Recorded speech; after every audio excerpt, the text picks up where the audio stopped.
So, picture this. The bell just rang, school is out.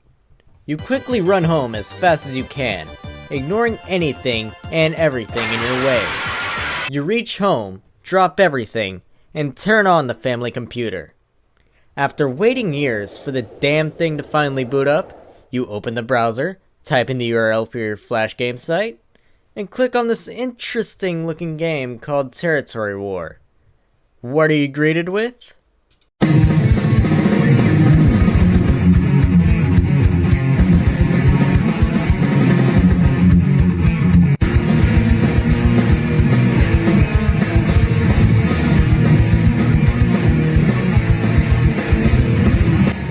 Yes, my friend, life is good.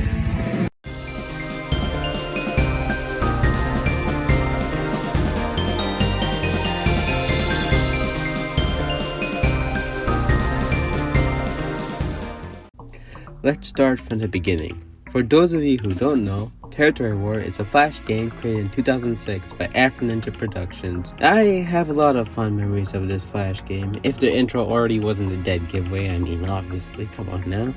This game was one of the first Flash games I've ever played. And while Flash is gone because, Adobe sucks and I hate them, I still have a way to revisit this classic, thanks to Flashpoint. To get a simple idea of how the game works, it's basically just a turn-based strategy game of sorts.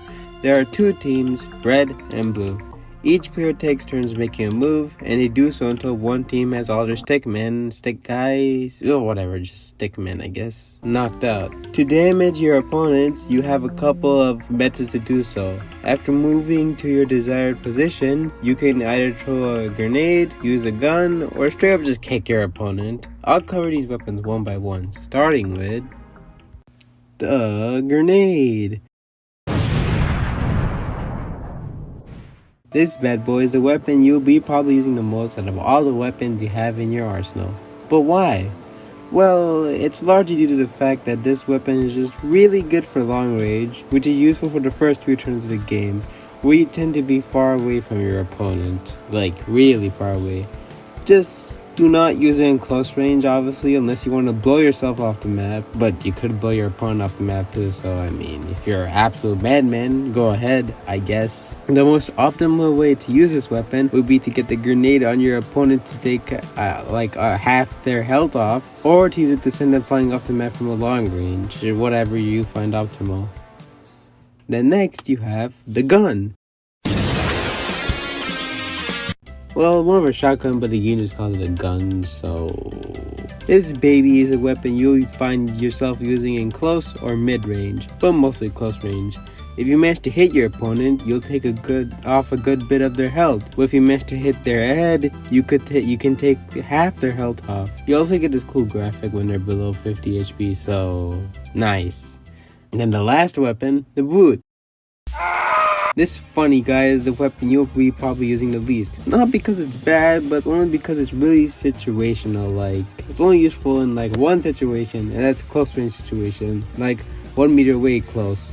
But when you do run into a situation like that, make sure there's a pit nearby, because damage wise, you're not gonna get anywhere. It does like 10 damage probably at most.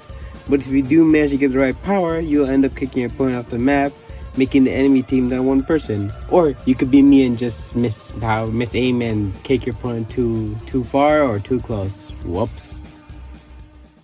Now, with all the weapons out of the way, how does the gameplay fare? Well, the first thing to notice is the campaign, which is an entirely single player mode, consisting of 10 missions. Each of these basically showcase what maps the game has to offer, of which there are 6. Island, Graveyard, Void, Hill, Junkyard, and Wasteland. None of these maps really have anything unique or gimmick-wise. It's just more of a layout and visual change, and these maps are just simple, but they're still fun to play on, though the hill can be a bit annoying in my opinion. But other than that, you're not getting much out of this campaign, trust me. There's like 10 missions here, but most of them are basically amounting to regular matches, or matches where the enemy team has one more person than you. Oh no! But that doesn't mean jack shit. Why? Because the AI has a brain malfunction every now and then. Like, sometimes they'll be competent, but then something happens and they end up either throwing a grenade at themselves, or they shoot one another, or the floor, especially the latter.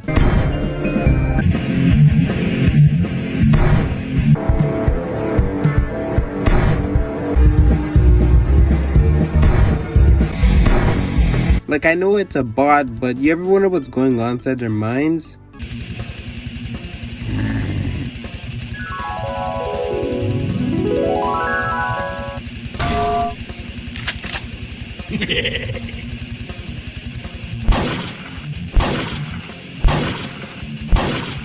Well, they tried.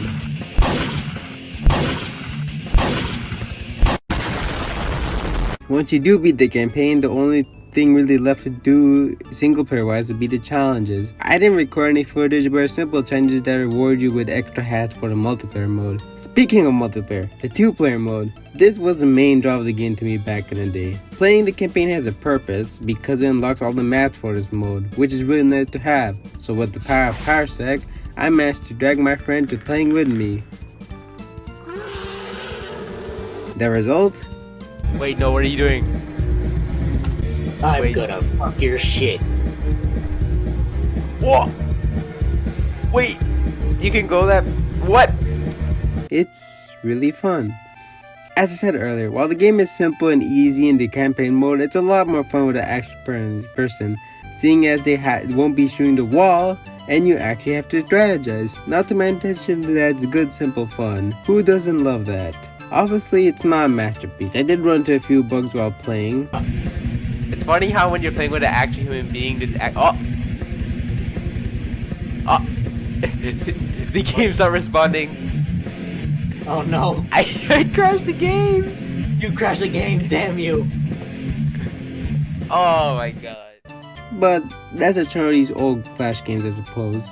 There's not really a lot of polish. It's also really fun to come up with team names. You can either make the most stupid team names, or it can be boring old me and just name everyone the same and just add a number. If you want chaos, you could name everyone the same, but that would be a bit confusing, wouldn't it? Is that me? Is that me fighting me? I'll fucking kill me. On the topic of charm, the presentation of this game is charming, to say the least. You'll be hearing that word a lot, keep in mind. It's definitely not anything mind-blowing or amazing, but the simple style gives this weird charm. Though that's probably just nostalgia speaking. Characters are just black stick figures. They don't really emote much during gameplay, and the background maps are also very simple, looking like a drawing you see in the class 1 elementary school. But that's not a bad thing, mind you. I like how simple these backgrounds are and how everything else is. It really works with how simple everything else is as well. Like, you know, the low quality JPEG tile screen too. I miss these. I also love the little status icons the stick figures have during the battles and how it changes according to your health. It's a very simple change, but it's a small detail I love. This style is also what inspires the look of my videos. You're only saying that because you can't draw for shit. And lastly, the music is pretty good in this game as well, but that's obvious because it's music brought from other creators, like most Flash games did back in the day, but that doesn't make it any less of a banger. However, due to what I assume are limitations, at least back in the day, after all this game was made back in 2006, the music in the game is super compressed to all hell and it loops pretty quickly.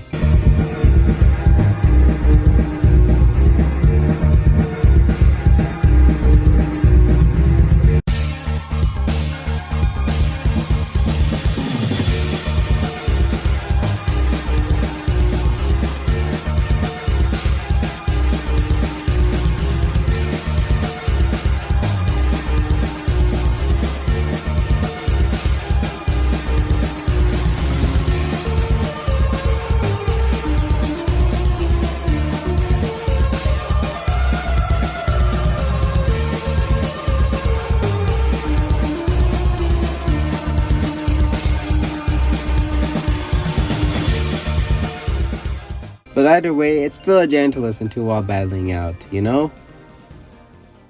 But yeah, that was Territory War. Really short video, I know, especially after my last video being a 33-minute rant essentially, but I still want to talk about a simple Flash game that was near and dear to my heart. Sure, it's simplistic as all hell and doesn't offer much in terms of content, but there is a fun multiplayer mode if you could grab a friend, and that's what really matters, right? Not to mention the charming style and all. I just miss simple games like these back in the day, and with Flash shutting down last year, it doesn't seem like these types of browser games will ever come back soon, but again, as I said before, Flashpoint exists, so you have a way of playing these at least, thank God. This game was popular enough to spawn 2 sequels that I've never played before, so maybe I'll look at those next time.